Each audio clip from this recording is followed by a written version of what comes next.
नमस्कार, हिमाचल अभियान के स्टूडियो से मैं राधा ठाकुर। आप सुन रहे हैं ऑनलाइन रेडियो बुलेटिन। शुरुआत करेंगे आज की हेडलाइन से। हिमाचल में बोर्ड की 4 मई, नॉन बोर्ड की क्लासों की 30 अप्रैल से होंगी परीक्षाएं।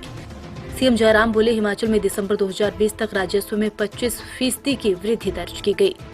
हिमाचल पुलिस बदलेगी मंदिरों की सुरक्षा व्यवस्था, डीजीपी कुंडू ने दी जानकारी।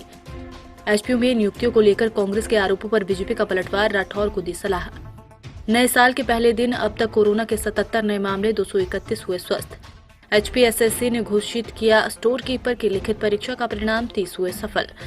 कालका शिमला रेलवे ट्रैक पर ट्रेन की चपेट में आया एमपी का युवक, गई जान। सेल्फी लेते कुल्लू की पार्वती नदी में डूबे मेरठ के पर्यटक का शव बरामद। अब समाचार विस्तार से। आपके स्वास्थ्य का प्रहरी, श्री बालाजी हॉस्पिटल, कांगड़ा, हिमाचल। हिमाचल प्रदेश के शिक्षा मंत्री गोविंद सिंह ठाकुर ने कहा कि हिमाचल प्रदेश में शैक्षणिक सत्र 2020-21 की बोर्ड परीक्षाएं 4 मई से शुरू होंगी। उन्होंने कहा कि वैश्विक महामारी कोरोना से उपजी स्थितियों के बीच प्रदेश सरकार ने ये निर्णय सीबीएसई की परीक्षा तिथियों की घोषणा और पिछले दिनों सरकार, हिमाचल प्रदेश स्कूल शिक्षा बोर्ड, अध्यापकों के साथ अभिभावकों से हुई चर्चा के बाद लिया है। गोविंद सिंह ठाकुर ने कहा कि वैश्विक महामारी कोरोना संक्रमण को रोकने के लिए स्कूलों में सुरक्षा के पुख्ता इंतजाम किए गए हैं। स्कूलों में भीड़ जमा न हो, इसके लिए नॉन बोर्ड की कक्षाओं की परीक्षाएं अप्रैल में स्कूलों द्वारा आयोजित की जाएंगी। शिक्षा मंत्री गोविंद सिंह ठाकुर ने कहा कि 10वीं और 12वीं की बोर्ड परीक्षाएं 4 मई से ऑफलाइन आयोजित की जाएंगी। परीक्षाओं की date sheet Himachal Pradesh school शिक्षा बोर्ड द्वारा जल्द जारी कर दी जाएगी। उन्होंने कहा कि प्रैक्टिकल परीक्षाएं 15 से 30 अप्रैल के बीच आयोजित की जाएंगी। इन परीक्षाओं को प्रश्न पत्र इस साल स्कूल अपने स्तर पर तैयार करेंगे। हालांकि परीक्षाएं बोर्ड द्वारा निर्धारित तिथियों पर ही होंगी। सीएम जयराम ठाकुर ने कहा कि हिमाचल में दिसंबर 2019 तक की राजस्व प्राप्तियों की तुलना में दिसंबर 2020 तक आबकारी और कराधान विभाग के सभी हेड्स से राजस्व प्राप्तियों में 25% की वृद्धि दर्ज की गई है। पिछले वर्ष इसी अवधि के दौरान 619 करोड़ रुपए के मुकाबले इस वर्ष दिसंबर 2020 तक 772 करोड़ रुपए का राजस्व अर्जित किया गया। ये सकारात्मक रुझान पिछले 4 महीने से निरंतर जारी है। विभाग के राजस्व में अगस्त के दौरान 15%, सितंबर में 10%, अक्टूबर में 37% और नवंबर 2020 में 9% की वृद्धि हुई है। वहीं सीएम जयराम ठाकुर ने पत्नी डॉक्टर साधना ठाकुर के साथ नव वर्ष के अवसर पर प्रसिद्ध जाखू मंदिर में पूजा अर्चना भी की। सीएम ने इस दौरान मंदिर परिसर का भ्रमण भी किया और मंदिर के सुधार एवं सौंदर्यीकरण के लिए उचित दिशा निर्देश जारी किए। हिमाचल के मंदिरों में पुलिस इस साल सुरक्षा व्यवस्था बदलेगी।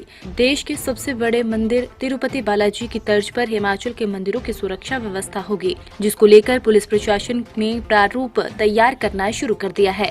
डीजीपी हिमाचल संजय कुंडू ने इस साल उनकी प्राथमिकताएं बताते हुए कहा कि तिरुपति बालाजी मंदिर देश का एकमात्र मंदिर है जहाँ हर साल करोड़ों श्रद्धालु आते हैं। इतनी भीड़ के बावजूद वहाँ पुलिस की सुरक्षा व्यवस्था बेहद अच्छी है। उन्होंने खुद तिरुपति मंदिर जाकर का आंकलन किया है। अब प्रदेश में शक्तिपीठों में भी उसी तरह सुरक्षा का इंतजाम किया जाएगा।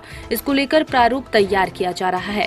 डीजीपी ने कहा कि हिमाचल में प्रिडिक्स पुलिसिंग शुरू की गई है, जिसके बहुत अच्छे परिणाम आ रहे हैं। इसके तहत हर तरह के अपराधों में कमी आई है। इसमें हर सप्ताह हर धारा के तहत आने वाले अपराध की साप्ताहिक आंकलन रिपोर्ट आती है। वहीं प्रदेश पुलिस अब हर 24 घंटे में पासपोर्ट वेरिफिकेशन कर रही है। एचपीयू में नियुक्तियों को लेकर कांग्रेस प्रदेश अध्यक्ष कुलदीप सिंह राठौर के बयान पर बीजेपी प्रवक्ता विनोद कुमार, बलदेव तोमर, शशि दत्त और उमेश दत्त ने पलटवार किया है। बीजेपी नेताओं ने कहा है कि एचपीयू में जो नियुक्तियां चल रही है उसमें किसी प्रकार की अनियमितता नहीं है। अगर कांग्रेस के नेताओं को लगता है कि कोई नियम तोड़े गए हैं तो कोर्ट में इनको चुनौती क्यों नहीं देते। प्रदेश विश्वविद्यालय में सभी नियमों और यूजीसी का गाइडलाइंस का पालन किया गया है। उन्होंने कहा कि जिन विभागों की बात कांग्रेस नेता कुलदीप सिंह राठौर कर रहे हैं उनकी समितियां भी नियम अनुसार बनाई गई है। कांग्रेस नेताओं को अपने तथ्य ठीक कर लेने चाहिए। आपको बता दें कि राठौर ने एचपीयू के भगवाकरण का आरोप लगाया है और अपात्र व्यक्तियों को विश्वविद्यालय में नियुक्तियां देने की बात कही है, जिस पर बीजेपी ने अब पलटवार किया है। शेष समाचार ब्रेक के बाद।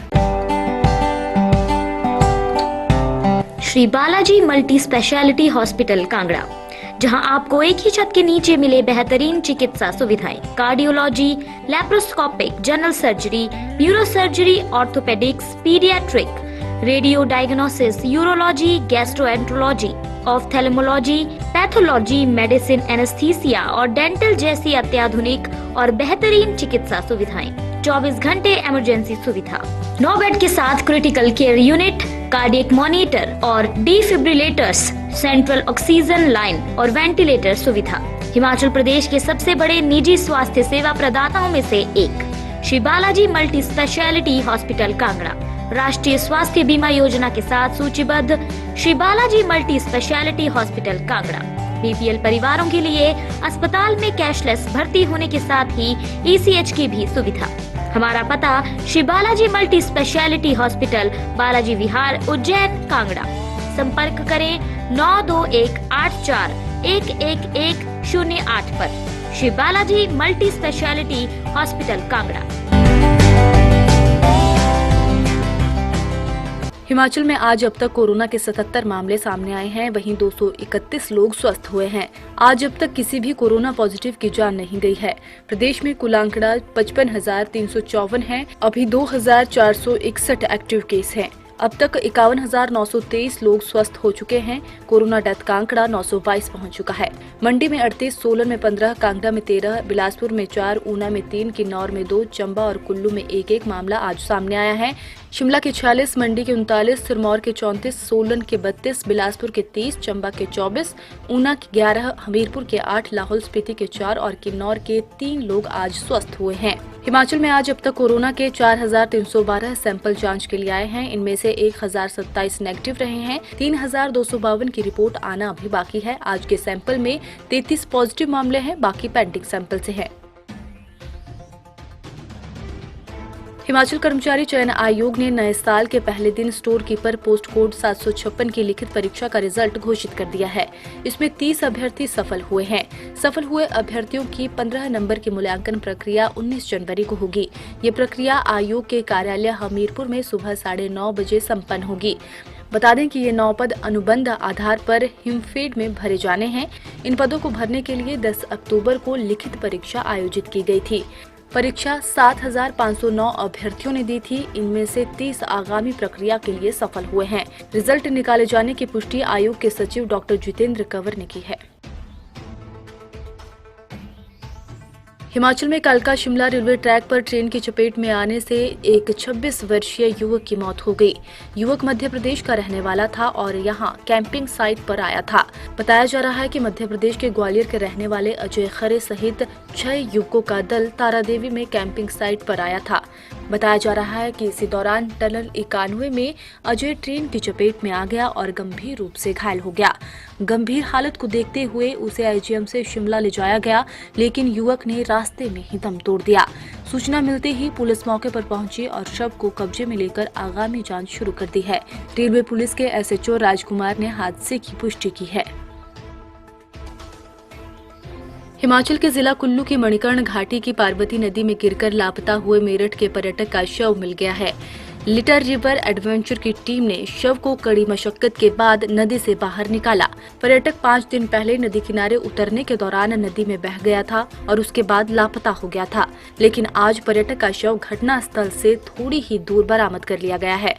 गौरतलब है कि 27 दिसंबर को मेरठ का एक पर्यटक मणिकर्ण घाटी के गलू पुल के नीचे सेल्फी लेते हुए नदी में गिर गया था।